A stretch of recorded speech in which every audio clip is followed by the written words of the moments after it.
এই সিনেমার শুরুতে আমরা এই সিনেমার প্রধান চরিত্র মিনাকে দেখতে পাই। মিনা খুবই নম্রভদ্র এবং শান্ত স্বভাবের একটি মেয়ে। সে এখন হাই স্কুলে পড়াশোনা করে। মিনা যখন স্কুল থেকে বাড়ি ফিরছিল তখন রাস্তা পার হওয়ার সময় হঠাৎ করেই সিগন্যাল চলে যায়। ঠিক তখনই অচেনা একজন ব্যক্তি এসে মিনাকে রাস্তা পার হতে সাহায্য করে। মিনা বুঝতে পারে না এই অচেনা মানুষটি কেন তাকে এত যত্ন সহকারে রাস্তা পার করে দিচ্ছিল, আর এর কারণটা আমরা একটু পরেই জানতে পারবো। এরপরে মিনা বাড়ি ফিরে আসে। রাতে সে টিভিতে বেলে ডান্স দেখছিল। আসলে মিনা বেলে ডান্স দেখতে এবং করতে খুবই পছন্দ করে। আর তখনই সেখানে মিনার মা চলে আসে। এখানে মিনা তার মাকে বলে, এই ডান্স ক্লাবটা যদি কোরিয়াতে হতো তাহলে আমি অবশ্যই সেখানে জয়েন করতাম। আমার খুব ইচ্ছা বেলে ডান্স শেখার। মিনার মা তখন বলে, বেলে ডান্সের ক্লাব কোরিয়া নেই তো কি হয়েছে, আমরা বেলে ডান্স দেখতে ইউরোপে চলে যাব। মিনা বলে, তুমি কি সত্যি বলছো? মিনার মা তখন বলে, তোমার এই ছোট্ট ইচ্ছাটাকে আমি পূরণ করতে পারবো না, এটা কি করে হয়? মায়ের মুখে এই কথা শুনে মিনা তো খুশিতে আত্মহারা। আর এখানে মা মেয়ে দুজনই অনেক হাসি খুশির মাধ্যমে সময় পার করে। আসলে মিনার জীবনের সবচেয়ে ভালো বান্ধবী হচ্ছে মিনার মা। মিনা তার লাইফের সব দুঃখ কষ্ট, ইচ্ছে অনিচ্ছেগুলো তার মাকেই বলতো, আর তার মাও খুব সুন্দর করে মিনার মনের ইচ্ছাগুলো পূরণ করত। পরদিন মিনা স্কুলে যাওয়ার সময় তার মা খুব যত্ন করে তার ওষুধগুলো ব্যাগে তুলে দেয়। মিনা যখনই চলে যাচ্ছিল তখন মিনার মা বলে, আজকে কিছু একটা দিতে ভুলে যাচ্ছিস না? তখন মিনা ফিরে এসে তার মাকে কিস করে। আসলে মিনা প্রতিদিনই স্কুলে যাওয়ার আগে তার মাকে এভাবে কিস করে যায়। এরপর মিনা স্কুলে চলে আসে। তাদের ক্লাসে এখন সবচেয়ে স্পেশাল ম্যাডামের ক্লাস চলছে।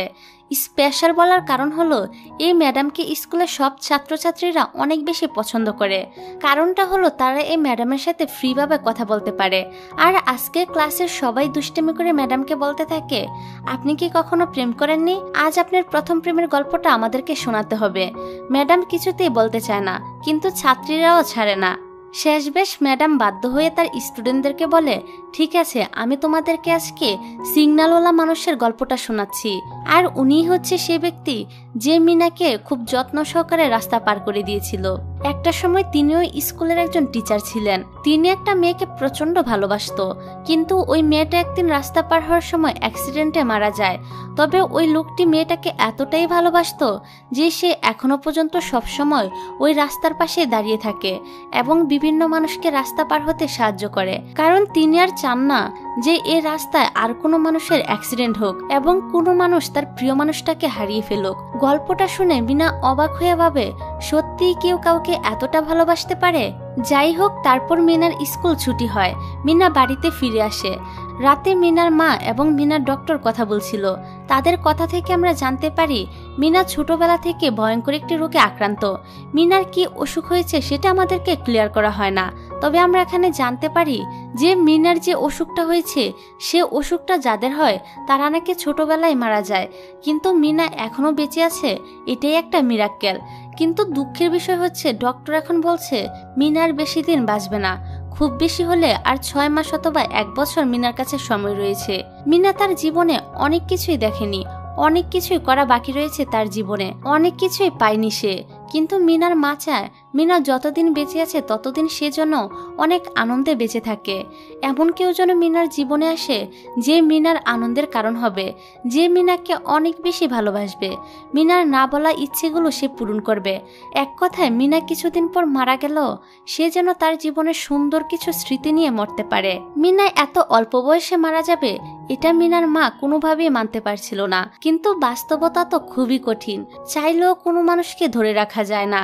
যার যখন সময় হবে তাকে পরকালে চলে যেতেই হবে। আর এখন কষ্ট হলো মিনার মাকে এই কঠিন বাস্তবটা মেনে নিতে হয়। এরপর মিনাকে দেখা যায় সে রাতের ওষুধ খেয়ে জানালার পাশে বসে গান শুনছিল আর সিগারেট খাচ্ছিল। ঠিক তখনই নিচ থেকে একটা ছেলে মিনাকে ডাক দেয়। মিনা ছেলেটার দিকে তাকায়।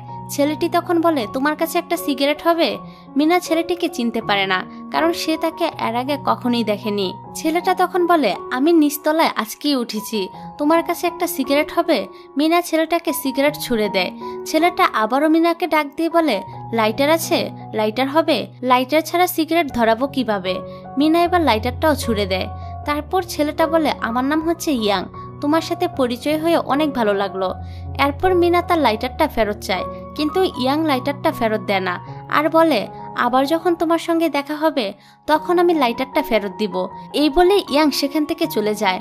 পরদিন মিনার মা যখন একসঙ্গে হাঁটছিল তখন সেখানে ইয়াং চলে আসে আর মিনার মায়ের সাথে পরিচিত হয়। এরপর ইয়াং মিনাকে বলে খুব শীঘ্রই আমি তোমার জিনিসটা ফেরত দিয়ে দিব। এই বলে সে সেখান থেকে চলে যায়। এদিকে মিনার মা তো তখন দুষ্টামি করে বলে তাকে আবার কি ধার দিয়েছিস? মিনা বলে তেমন কিছুই না। মিনার মা বলে ছেলেটা কিন্তু হ্যান্ডসাম আছে। মিনা বলে তোমার যদি তাকে এতই পছন্দ হয় তাহলে ওর সাথে গিয়ে প্রেম করো। মিনার মা বলে বাজে কথা বলিস না, আমার কি আর সে বয়স আছে? এখন হলো তোর প্রেম করার বয়স। তারপর মিনার মা গাড়িতে গিয়ে মিনাকে একটা ফোন গিফট করে। মিনা তো ফোন পেয়ে অনেক খুশি হয়। এখানে আরেকটা বিষয় হচ্ছে মিনার মায়ের মধ্যে মা মেয়ের সম্পর্কের চেয়ে আরো গভীর সম্পর্ক হচ্ছে বন্ধুত্বের। আর এজন্য মিনা তার মাকে মা বলেও ডাকতো না, মাঝে মাঝে নাম ধরেও ডাকতো। আর মিনার মাও সুযোগ পেলেই মিনার সঙ্গে দুষ্টামি করত। এরপর মিনা একটি লাইব্রেরিতে বই কিনতে যায়। সেখান থেকে বাড়ি ফেরার সময় ইয়াং আবারও তার সঙ্গে দেখা করে। মিনা তখন ইয়াংকে বলে তুমি আমাকে বিরক্ত করছো কেন? ইয়াং বলে আমি তো তোমাকে বিরক্ত করছি না, আমি জাস্ট তোমার পিছু করছি। আর শোনো, আমি সরাসরি কথা বলতেই বেশি পছন্দ করি। তোমাকে আমার অনেক ভালো লাগে। আর তোমাকে আমি বিরক্ত করছি এই কারণে তুমি যেন সবসময় শুধু আমাকে নিয়ে ভাবতে থাকো। আর নাও, কালকে সিগারেটের বিনিময়ে আমি তোমাকে এটা দিচ্ছি। মিনা ক্যান্ডিটা নিচ্ছিল না। তখন ইয়াং গানের সুর দিয়ে বলে এটা কোনো ক্যান্ডি নয়, এটা হচ্ছে আমার হৃদয়, তোমাকে এটা নিতেই হবে। কিন্তু মিনা এসবে বিরক্ত হয়ে সেখান থেকে চলে যায়। রাতে যখন মিনা বাড়িতে ছিল তখন তার ফোনে ইয়াং কল করে, কিন্তু মিনা ইয়াং এর কণ্ঠ পেয়ে ফোন কেটে দেয়। স্কুলে যাওয়ার সময় অথবা বাইরে গেলে ইয়াং সবসময় তাকে বিরক্ত করতে থাকে। আর রাতে বাসায় একা থাকলে ইয়াং মাঝে মাঝে মিনাকে ফোনও করে। আর সবচেয়ে বড় কথা হলো মিনা যখন রাতে জানালার কাছে আসে তখন ইয়াং তাকে জ্বালাতে আসবেই। এভাবেই দিনগুলো কাটছিল। এরপর একদিন ইয়াং মিনাকে জানালার কাছে এসে ডাকছিল, কিন্তু মিনা তাকে ইগনোর করছিল। যখন অনেক রাত হয়ে যায় তখন মিনা আবার জানালার কাছে এসে ইয়াংকে খুঁজতে থাকে, কিন্তু সে ইয়াংকে কোথাও দেখতে পায় না। পরদিন সে যখন স্কুল থেকে বাড়ি ফিরে আসে তখন মিনা দেখে ইয়াং তার জন্য একটা গিফট পাঠিয়েছে। মিনা যখন গিফটটা খোলে তখন সে দেখে কালকে রাতে যখন মিনা জানালার পাশে এসে ইয়াংকে খুঁজছিল সেই ছবিটা ইয়াং অনেক সুন্দর করে তুলেছে। তার মানে কালকে রাতে ইয়াং মিনাকে কোথাও দেখতে না পেলেও ইয়াং কিন্তু ঠিকই লুকিয়ে লুকিয়ে মিনাকে দেখেছে। তাছাড়া ইয়াং মিনার ছবিগুলোর সাথে একটা চিঠিও পাঠিয়েছিল যেখানে সে লিখেছে আজ রাতে জানালার কাছে এসো, আমি তোমার জন্য ওয়েট করব। রাতে মিনা জানালার কাছে আসে না, এজন্য ইয়াং নিচ থেকে পাথর মারছিল। আর ঠিক তখনই তাকে ওয়াচম্যান দেখে ফেলে। ইয়াং ধরা পড়ে যাওয়ার ভয়ে ওয়াচম্যানকে বলে জানালার পাশে ইঁদুর বসেছিল, আমি তো ইঁদুর তারা ছিলাম। এই বলে ইয়াং সেখান থেকে কেটে পড়ে। ওয়াচম্যান ইয়াং এর এমন অদ্ভুত ব্যবহার দেখে বলে আরে ছেলেটার মনে হয় মাথায় সমস্যা রয়েছে। এদিকে আমরা মিনাকে দেখতে পাই আজ সে তার মায়ের সাথে মার্কেটে এসে পড়েছে আর এজন্যই সে তার জানালার পাশে আসতে পারেনি। এখানে আমরা মিনার আরেকটা বিষয় জানতে পারি, তা হচ্ছে মিনার হাতে জন্মের পর থেকে 4টা আঙ্গুল রয়েছে। মিনা মার্কেটে একজন প্রেগন্যান্ট মহিলাকে দেখে বলে আচ্ছা মা, তুমি যখন আলট্রাসাউন্ডে দেখেছিলে আমার একটা আঙ্গুল নেই তখন তুমি অ্যাবর্শন করনি কেন? এমন হলে তো অনেকে অ্যাবর্শন করে ফেলে, তুমি করনি কেন? তখন মিনার মা মিনাকে বলে আসলে যিনি তোমার বাবা ছিলেন উনি কোনো মানুষ ছিল না, উনি ছিল একজন এলিয়েন, আর এজন্যই তোমার হাতটা এমন হয়েছে। মিনা তার মায়ের কথা বিশ্বাস করে ফেলে। ঠিক তখনই মিনার মা হাসতে শুরু করে, অর্থাৎ তিনি তখন মিনার সাথে মজা করছিল। এমন সিরিয়াস বিষয়ে মজা করার জন্য মিনা রাগ করে সেখান থেকে চলে যাচ্ছিল, কিন্তু মিনার মাও তার পিছু পিছু এসে তার রাগ ভাঙায়। এরপর একদিন ইয়াং মিনার সঙ্গে দেখা করতে আসে। এখানে আমরা জানতে পারি যে ইয়াং একজন ফটোগ্রাফার। সে মিনার অনেকগুলো ছবি তোলে আর সে মিনার সঙ্গে অনেক ফ্রি মাইন্ডে মজা করে কথা বলে। মিনার কাছে ইয়াং এর এই পাগলামিগুলো আগে ভালো লাগতো না, কিন্তু এখন একটু একটু ভালো লাগতে শুরু করেছে। ইয়াং এর কথা শুনে মিনার কাছে মনে হয় যে ইয়াং এতটাও খারাপ ছেলে না, তার সাথে বন্ধুত্ব করা যায়, তাকে বিশ্বাস করা যায়। ইয়াং এক পর্যায়ে বলে আমি তোমাকে প্রথম দেখেই ভালোবেসেছিলাম আর আমি তোমাকে সারা জীবন ভালোবাসতে চাই। ইয়াং এর এই কথা শুনে মিনা কিছুটা অপ্রস্তুত হয়ে পড়ে, কারণ সে চাইলেও তো সারা জীবন ইয়াং এর পাশে থাকতে পারবে না, চাইলেও তো সে সারা জীবন ইয়াংকে ভালোবাসতে পারবে না। মিনা এই সত্যিটা অনেক ভালো করেই বুঝতো, এজন্য মিনা মন খারাপ করে বলে আমি এখন বাসায় যাচ্ছি। এই বলে মিনা সেখান থেকে চলে যায়। এরপর থেকে মিনা কয়েকদিন ইয়াং এর সঙ্গে দেখা করে না। রাতে যখন ইয়াং মিনার জানালার নিচ দিয়ে হেঁটে যায় তখন মিনা তাকে লুকিয়ে দেখে। এদিকে মিনার মা বুঝতে পারে যে কোনো কারণে মিনার মন খারাপ, তাই তিনি মিনাকে সিনেমা দেখাতে নিয়ে যায়। আসলে মিনার মা হচ্ছে মিনার সবচেয়ে ভালো বান্ধবী। মিনার প্রত্যেকটা বিষয়ে তিনি অনেক ভালো করে লক্ষ্য করেন। মিনা যেন তার জীবনের শেষ কয়েকটা দিন অনেক আনন্দে থাকে, এটাই তিনি চান। এর পরদিন মিনা স্কুল থেকে ফেরার সময় ইয়াং মিনাকে ফোন করে বলে, আজকে আমি ফ্রি আছি, কোথাও ঘুরতে যাবে? মিনা তখন বলে, ঠিক আছে চলে এসো, আমরা স্ন্যাক্স খেতে যাব। এদিকে বেচারা ইয়াং তো শুনে মিনা বলে করতে যাব। এই কথা শুনে ইয়াং চেয়ার থেকে পড়ে যায় আর মিনাকে বলে, এসব করার আগে আমাদের একে অপরকে ভালো করে জানা দরকার, তারপর আমাদের এসব করা উচিত। কিন্তু মিনা তো তার এসব কথার আগামাতা কিছুই বোঝে না। সে বলে, তাড়াতাড়ি চলে এসো। তারপর ইয়াং যখন মিনার সঙ্গে দেখা করতে আসে তখন সে ব্যাপারটা বুঝতে পারে যে মিনা তাকে স্ন্যাক্স খেতে বলেছিল, তার সাথে ওইসব করতে বলেনি। আর সে কি না কি ভেবে অস্থির হয়ে গিয়েছিল। যাই হোক, তারা খাওয়া দাওয়া শেষ করে একটি বাসে ওঠে। বাসে উঠে ইয়াং প্রথমবারের মতো লক্ষ্য করে মিনার হাতে 4টা আঙ্গুল। ইয়াং এটা বুঝতে পারায় মিনায় অনেক লজ্জায় পড়ে যায়। ইয়াং তখন মিনার লজ্জা কাটানোর জন্য মিনার হাত উঠিয়ে বাসের সবার দিকে তাক করে ধরে বলে, এটা হচ্ছে খুবই ভয়ঙ্কর অস্ত্র, আমি আপনাদের সবাইকে গুলি করছি, আপনারা এখনই মরে যাবেন। মিনার কাছে ইয়াংয়ের এই পাগলামিগুলো এখন সত্যি অনেক ভালো লাগছিল। সেদিন রাতে ইয়াং তার জানালার কাছে এসে মিনাকে ডাকতে থাকে। মিনা যখন জানালার পাশে আসে তখন ইয়াং বলে, তুমি কি অনেক ক্ষুধার্ত? এ নাও। এই বলে ইয়াং সিগারেটের ধোঁয়া মিনাকে দিতে থাকে। মিনা বলে, এত উপর পর্যন্ত ধোঁয়া তো আসছে না। ইয়াং তখন জানালার উপরে দাঁড়িয়ে ধোঁয়া ছাড়তে যায়। ঠিক তখনই সেখানে ওয়াচম্যান চলে আসে। ওয়াচম্যানকে দেখে মিনা সাথে সাথে সেখান থেকে চলে যায়। এদিকে বেচারা ইয়াং আবারও ওয়াচম্যানের খপ্পরে পড়ে। ওয়াচম্যান ইয়াংকে এভাবে জানালার উপরে দেখে বলে, এই তুমি এখানে কি করছো? ইয়াং কিছুই বলে না, শুধু হাসি হাসি মুখ করে রাখে। ওয়াচম্যান ভাবে, আহারে, ছেলেটার মনে হয় সত্যি মাথা খারাপ। তারপর সেদিন রাতে ইয়াং মিনাকে নিয়ে পার্কে ঘুরতে আসে। এখানে ইয়াং মিনাকে বলে, আচ্ছা তুমি তোমার মাকে সবসময় নাম ধরে ডাকো কেন? মিনা বলে, আমি ছোটবেলায় অসুখের জন্য স্কুলে যেতে পারতাম না, এই জন্য আমার কোনো বন্ধু ছিল না। আর তখন থেকে আমার মাই হলো আমার জীবনের সবচেয়ে আপন এবং সবচেয়ে ভালো বন্ধু। একদিন ইয়াং মিনাকে একটি ব্যালে ডান্স ক্লাবে নিয়ে যায়। মিনা ব্যালে ডান্স করতে এবং দেখতে অনেক পছন্দ করত, এই জন্যই ইয়াং মিনাকে এখানে নিয়ে এসেছে। এখানে আসার পর ইয়াং মিনার অনেকগুলো ছবি তোলে। এরপর সে মিনাকে ডান্স করার জন্য তৈরি হতে বলে, কারণ সে আজ মিনাকে ব্যালে ডান্স করাতে চায়। কিন্তু মিনার নাচ করার সময় মাথা ঘুরতে শুরু করে। এক পর্যায়ে সে জ্ঞান হারিয়ে পড়ে যায়। তারপর দেখা যায় মিনা তার বাড়িতে বিছানায় রেস্ট নিচ্ছে এবং মিনার পাশে তার ডক্টর এবং তার মা বসে আছে। মিনা যখন জ্ঞান ফিরে তখন সে বলে, প্লিজ তোমরা তোমাদের কাজে চলে যাও, আমি একাই আমার খেয়াল রাখতে পারবো। মিনার ডক্টর বলে, এবার আপনার মেয়েকে সত্যি সত্যি হসপিটালে ভর্তি করাতে হবে। মিনার মা বলে, আমিও তো করাতে চাই, কিন্তু মিনা সেখানে ভর্তি হতে চায় না। এরপর মিনার মা কাঁদতে শুরু করে আর কাঁদতে কাঁদতে ডক্টরকে বলে, আমি আমার মেয়েকে হারাতে চাই না, ভাবতেই খুব কষ্ট হয় আমার মেয়েটার কিছুদিন পর আমার কাছে থাকবে না। এখানে মিনার মা কান্নায় ভেঙে পড়ে। এরপর দেখা যায় ইয়াং মিনার জন্য একটা গিফট পাঠিয়েছে। এটা হচ্ছে ব্যালে ডান্সের জুতো। মিনা এখন অনেক অসুস্থ, তার শরীর অনেক খারাপ, আর এই অবস্থায় সে তার প্রিয় মানুষটাকে অনেক মিস করছিল। এদিকে ইয়াংকে দেখা যায় সে তার বাড়িতেই রয়েছে, আর ইয়াংয়ের বাসার দেয়ালে দেয়ালে শুধু মিনার ছবি। ইয়াং অনেকদিন ধরে খুব যত্ন করে এই ছবিগুলো তুলেছে, কারণ ইয়াং সত্যি সত্যি মিনাকে অনেক ভালোবাসে। তারপর একদিন মিনা এবং তার মা একসঙ্গে বাগানে বসেছিল। এখানে মিনার মা বলে, সামনের মাসে আমি তোমাকে নিয়ে ইউরোপে ঘুরতে যাব। আমি অনেকগুলো টাকা জমিয়ে ফেলেছি, এখন আমরা ব্যালে ডান্স দেখার জন্য সরাসরি ইউরোপে চলে যাব।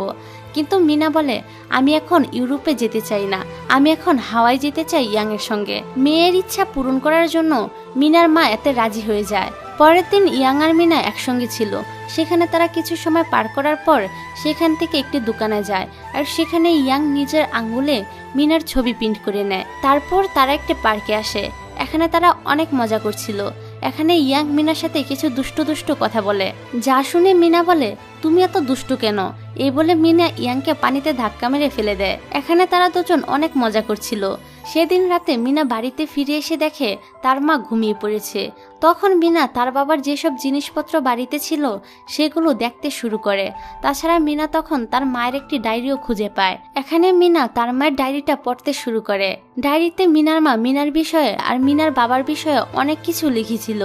লেখাগুলো পড়ে মিনা বুঝতে পারে মিনার মা তাকে অনেক বেশি ভালোবাসে, আর তিনি এখনো মিনার বাবাকেও অনেক মিস করে। আর সবচেয়ে বড় কথা হচ্ছে মিনার মা উপরে উপরে যতটা হাসি খুশি, ভিতরে ভিতরে তিনি ততটাই দুঃখী। কারণ অনেক আগেই তিনি তার হাজব্যান্ডকে হারিয়েছেন, আর কিছুদিন পর যাকে তিনি জীবনের সবচেয়ে বেশি ভালোবাসেন তার একমাত্র মেয়েটাকেও হারিয়ে ফেলতে হবে।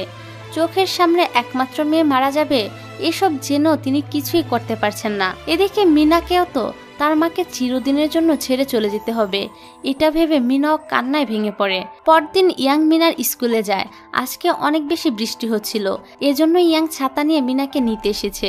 মিনা বাড়িতে যাওয়ার সময় আবারও সে সিগন্যালওয়ালা মানুষটাকে দেখতে পায়। তিনি আজও বৃষ্টিতে ভিজতে ভিজতে সবাইকে রাস্তা পার হতে সাহায্য করছেন। এদিকে আজ মিনা তার মাকে বলে, আমার বিয়ে হয়ে গেলে তুমি তো একদমই একা হয়ে যাবে, এজন্য তোমার আরেকটা বিয়ে করা উচিত, যাতে তুমি আমাকে ছাড়া একা ফিল না করো। মিনার মা একথায় কোনো গুরুত্ব দেয় না, হেসে উড়িয়ে দেয়। আসলে মিনা চাচ্ছে তার মা আবারও বিয়ে করুক, কারণ সে তো কিছুদিন পর মারা যাবে, তখন তো তার মা একদম একা হয়ে যাবে। মিনা চায় তার মা কখনো যাতে একা না হয়ে যাক, সে চায় তার মায়ের পাশে কেউ থাকুক। পরদিন সকালে ইয়াং মিনাকে নিয়ে ঘুরতে আসে। মিনার কাছে বুড়ের এই মুহূর্তটা অনেক ভালো লাগে। এভাবে বেশ কিছুদিন কেটে যায়, আর মিনা এবং ইয়াং বিভিন্ন জায়গায় ঘুরে বেড়ায়। আর এতদিনে মিনাও ইয়াংকে ভালোবেসে ফেলে। অল্প কিছু দিনের জন্য হলেও তারা জীবনে একসাথে এত সুন্দর কিছু মুহূর্ত কাটাতে পেরে দুজনেই অনেক খুশি ছিল। এভাবেই একদিন ইয়াং মিনাকে নিয়ে অ্যাকুরিয়ামে ঘুরতে যায়। সেখানে মিনার মাথা ঘুরতে শুরু করে, আর সে জ্ঞান হারিয়ে পড়ে যায়। এরপরে ইয়াং মিনাকে হসপিটালে নিয়ে আসে। মিনার মুখে অক্সিজেনের মাস্ক দেওয়া ছিল। মিনার নিঃশ্বাস নিতে কষ্ট হচ্ছিল, যা দেখে ইয়াং বারবার বলছিল, মিনা তুমি ঠিক আছো? তোমার নিঃশ্বাস নিতে কষ্ট হচ্ছে? তুমি একটু ধৈর্য ধরো, এখনই সবকিছু ঠিক হয়ে যাবে। এদিকে মিনার অসুস্থতার খবর শুনে মিনার মা হসপিটালে ছুটে আসে, আর উনি ইয়াংয়ের কাছ থেকে জানতে পারেন ডক্টর জানিয়ে দিয়েছে মিনার হাতে আর বেশি সময় নেই। পরের দৃশ্যে আমরা দেখি ইয়াং আর মিনার মা একসঙ্গে পার্কে বসেছিল। এখানে মিনার মা ইয়াংকে টাকা দিচ্ছিল। আসলে মিনার মা ইয়াংকে টাকা দিয়ে হায়ার করেছিল মিনার সঙ্গে সময় কাটানোর জন্য, মিনাকে নিয়ে বিভিন্ন জায়গায় ঘুরতে যাওয়ার জন্য, মিনার জীবনের শেষ কয়েকটা দিন আনন্দময় করার জন্য। কিন্তু ইয়াং এখানে মিনার মায়ের কাছ থেকে কোনো টাকা নেয় না, কারণ সে এখন মিনাকে সত্যি সত্যি ভালোবেসে ফেলেছে। এই ভালোবাসা কোনো টাকার বিনিময়ে বিক্রি হয় না। এরপর ইয়াং আবারও হসপিটালে আসে, আর মিনার পাশে বসে বলে, তুমি আমার সঙ্গে হাওয়ায় যেতে চেয়েছিলে, এটা আমি তোমার জন্য কিনেছিলাম। ভেবেছিলাম হাওয়ায় যাওয়ার পর আমি তোমাকে গিফট করব, কিন্তু আমি তো তোমাকে সেখানে নিয়ে যেতে পারলাম না, তাই এখানেই গিফট করছি। এরপর ইয়াং মিনার হাত ধরে আর এভাবে একটা ছবি তোলে। তারপর আমরা বেশ কিছুদিন পরের দৃশ্য দেখি। এখন আর মিনা এই পৃথিবীতে বেঁচে নেই। মিনার মা একদিন ইয়াং এর কাছে আসে আর তাকে একটা গিফট দিয়ে বলে, এটা মিনা তোমার জন্য কিনে রেখেছিল, কিন্তু তোমাকে দেওয়ার সময় সে পায়নি। তারপর মিনার মা আবারও বাড়িতে ফিরে আসে। মিনা তার মায়ের ডায়েরিতে নিজেও কিছু লিখে গিয়েছিল। এখানে মিনা লিখেছিল, এখন তুমি যখন ডায়েরিটা পড়ছো, হয়তো আমি আর এই পৃথিবীতে বেঁচেই নেই, কিন্তু আমি জানতাম তুমি আমাকে অনেক ভালোবাসতে। আমি যেন কখনো মন খারাপ করতে না পারি, এজন্য তুমি তোমার মনের সকল কষ্ট চেপে রেখে আমার সঙ্গে সবসময় হাসি মুখে থাকতে, আমার সঙ্গে মজা করতে। আমিও তোমাকে অনেক ভালোবাসতাম মা, আর আমি এটাও জানতাম ইয়াংকে তুমি টাকা দিয়ে হায়ার করেছো আমার জীবনের শেষ কয়েকটা দিন আনন্দময় করার জন্য। কিন্তু এত কিছুর পরও আমি বুঝতে পেরেছিলাম যে ইয়াং আমাকে সত্যি সত্যি ভালোবেসেছে। আমি যেখানে থাকবো ভালো থাকবো, তুমিও ভালো থেকো মা। মিনার এই লেখাগুলো পড়ে মিনার মা অঝরে কাঁদতে শুরু করে। আর এই সিনটা সত্যি অনেক বেশি ইমোশনাল ছিল, কারণ একজন মাই জানে সন্তান হারানোর কষ্ট কতটা বেদনাদায়ক। যাই হোক, এদিকে আমরা ইয়াংকে দেখতে পাই, সেও মিনাকে হারিয়ে অনেক ভেঙে পড়েছে, কিন্তু তার কাছে এখন মিনার শেষ স্মৃতিটা রয়েছে, যেটা মিনা তার জন্য রেখে গিয়েছিল। ইয়াং দেখে সেখানে মিনা তার সঙ্গে কাটানো সুন্দর স্মৃতিগুলোর ছবি খুব যত্ন করে এঁকে রেখেছে। ইয়াং ছবিগুলো দেখে মিনাকে অনেক মিস করতে শুরু করে। ইয়াং মিনার সাথে আরেকটা বার কথা বলতে চায়, কিন্তু যে এই পৃথিবী ছেড়ে একবার চলে যায় তার সঙ্গে জীবনে কখনোই আর কথা বলা যায় না। আর এখানেই এই সিনেমাটা শেষ হয়ে যায়।